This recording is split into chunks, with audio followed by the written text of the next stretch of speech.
started. All right, guys, welcome back to another case study video. This one is going to be special because me and this gentleman have been working together for almost like a year now, give or take. But it's special because it's another case study of the possibilities of being able to do something virtually. All right, I focus on showing people how to create a business where you don't have to physically see properties, you don't have to physically meet sellers or buyers. And this case study is going to show that. So let me welcome my man, Greg. Good morning. How are you? I'm good, man. So Greg, tell everybody I mean, you're such a genius when it comes to, like, if you guys have been on any of the coaching calls, this guy is like a rock star. I'm pretty sure his freaking GPA was like a 4.6 in high school and everything else. But not quite. Well, Greg, you out of Connecticut, right? I am out of Connecticut, yes, sir. Okay, so tell me, before you got into our program in real estate, like, what were you focusing on? What do you do for a living and things like that? Well, I work for a multinational company of foods, and I am actually on the commercial real estate side. So I deal with commercial warehousing. I handle all of their lease agreements, negotiations with the brokers, as well as build out. So typically we'll find a building, it's never truly turnkey the first go around. And I'm more responsible for handling the CAD designs of whatever needs to be done in the way of modification, and then handling the coordination of the trades to get everything done. So that's principally what I do on a day-to-day. Cool. And do you work from home or? Well, I work from quite a few locations. So I have a cubicle somewhere in the corporate office that I continue to ignore where it is. I really don't want to know where it is. I know it's there somewhere. But I have a geographical territory that spans 6.5 states. And so I am always working remotely. I would say, before this pandemic, I was probably on the road maybe about 3.5, 4 days a week. And I was home, I would say on average, maybe about 15 hours a week. Wow. Okay. Perfect. Okay. So what led you to even like think about real estate wholesaling, and how the heck I never asked you this, how did you even find me? Funny thing is, so for me, I have always wanted to be in real estate. So at one point in time, I had done some contracting work. I've got a lot of family that's in the trades. So I was very much that kid that's 10 years old, following my uncles who are carpenters and plumbers and, learning something. You've always been told that it's great to have a plan A, but what's your backup plan in case something goes wrong? And I've always said that, hey, you have to have, academics are great, but if you can do something with your hands, you'll always be able to work. And so that is the mindset that I've always had. So I've done things from rehabbing bathrooms for family, redoing basements, personal stuff, as well as family, friends. And so I've always had an interest in real estate. And then coming into working for my employer and then seeing things happening on the commercial side, I'm like, man, I got to get into this thing. And so just that mindset of looking and say, you know what? There's something beyond what I'm currently doing that could benefit not only myself, but my family long term. And, but just not having the capital to get involved in that was always became sort of the stumbling block. And I don't know how it happened, but somebody mentioned something about wholesaling, and I'm like, what is that? And so I'm looking through, and my mother-in-laws are actually a real estate broker. And she's like, yeah, wholesalers, they're making a lot of money. And they ain't got no license. And so she was sort of on the fence as to whether or not there was some illegality regarding it, but still wondering how the hell are these folks doing these things? And so that sort of sparked my interest. And just going through a number of YouTube channels, same as everybody else, happened to stumble on yours as well as somebody else's on, I won't say. But there was just something that came across as just being very genuine with your particular platform. And it's like, okay, I can connect with this fella. Let me just see. And the more I got into it, it's like, yeah, I need to hook up with Chris. Perfect. Okay. So fast forward, I know when we had first talked, talking about, figuring out what would be a good market for you, because, for those of you that's, watching this right now, Connecticut is a interesting market. It's not the best for a wholesaler. Interesting is the word you're going to go with? Okay. I'm good with that. I mean, Greg can tell you more about the Connecticut, but I told him, I said, I wouldn't do anything there. I would stay away from it. Mhm. So we did some research. We I know you figured out a few different markets you went into, but I want to specifically talk about going into the Memphis market. Mhm. Let me ask you this. Now, when initially thinking about, okay, I'm in Connecticut, but I'm going to do this in a virtual market, was there any type of pushback, or was there any type of like, I don't know if this is going to work?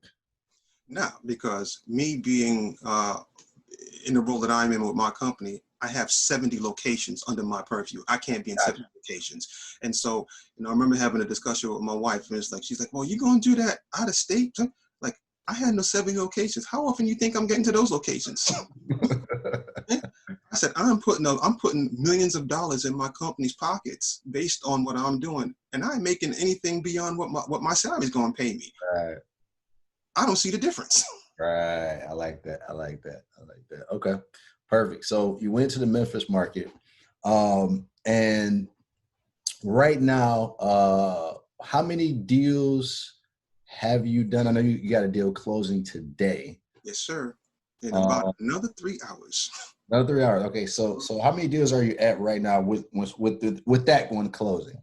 hmm I'd be at two that have closed, and I've had approximately, I think I've had about 11 under contract Okay. at one point. Yeah, in total, I think I've had about 11. Yeah, 11 under contract. So Okay. these two actually have closed.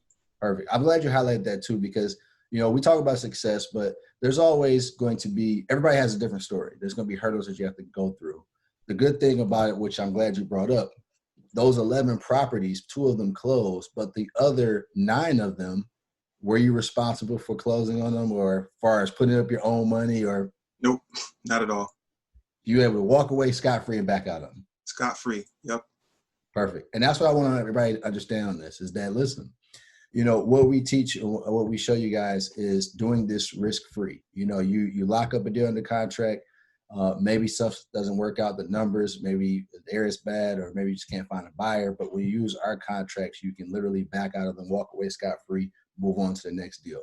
So real quick, let's talk about, because I don't want to take too much of your time, but let's talk about this deal that's closing today.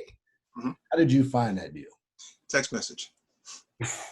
That's everybody that keeps telling me that. That's what they're using, the text messages. Text message. Wow. Okay. So you pulled a list, you sent out a text message. What was the situation with this homeowner? What is it? Vacant property? I, I tell you, this thing will hit on a couple different things, and it's just the funniest thing. I'm very analytical, and one of the things that I find, if you can't find a number, now I got to go find who that person is. And so it's just one of those numbers, look, one of those situations in which it's like one of like a half dozen that you just couldn't find a number on it. And so I just continue to just dig public records, try to find out and connect who this person is. And so at the end of the day, the property was on a tax delinquent. It was on a lien. It was on a pre-foreclosure. It was on the city's code violation list. And so there was a number of different points, and you just couldn't find a person. It turns out the person that had the property in Memphis, they lived in Nashville, which is 5 hours away. And so what wound up happening is that the number I finally pulled for happened to be for their minor aged daughter. So you can imagine, a little creepy, you can call somebody minor age, but she recognized what was going on, and she happened to recognize the address, and so she put her mother on the phone, and so that is how we were able to then make the connection and then figure out how to work this deal out. Wow. Okay. And then, so in terms of finding the buyer for this property, because again, you're doing this totally virtual. Mhm. You're nowhere near Memphis. How did that happen? Well, believe it or not, that was pretty easy. So for me, I had decided to join the local RIA to sort of put yourself in a position to figure out who the true buyers and sellers are. And what happened is in that block itself, there happened to be about 5 different big cash buyers in that area. And so all I wound up doing was posting it on the RIA site. And I had 2 realtors that reached out. They actually had homes. One had a house 2 doors down, and one had a house directly across the street. Wow. Okay. And so a 3-minute conversation resulted in a sale, one Right. shot. Perfect. Perfect. Perfect. Okay. And also too, we talk about we show people like there's everybody wants to know how much money can you make, and it's like, yeah, there's several, you can make 30, 40, $50,000, right? Mhm. But there's sometimes where the deal may be smaller. But I tell people, listen, it's like base hit, base hit, base hit, base hit. Then you get your home run, right? Mhm. So the base hits can pay bills. They can pay for the marketing to reinvest. Yeah, So just to be, transparent, how much are you making on this deal? 2 grand.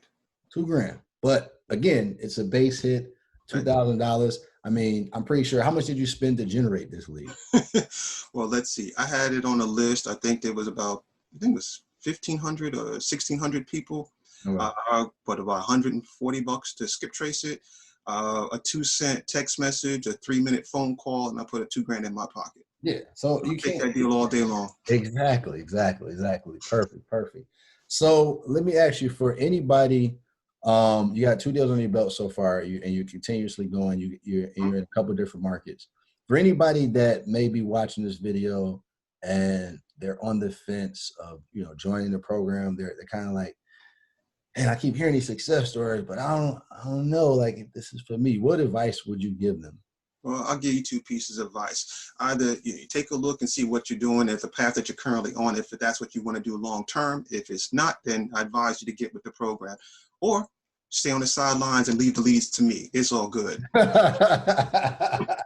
Right? Hey, listen, there's some people that sit on the sidelines, but you just got to continue watching success story, and wishing that you get your piece of the pie while everybody else is eating. So I agree. All right, so great, man. I appreciate you being on here again. I know I'm gonna be bringing you back on again. You're gonna close some more deals. Yep.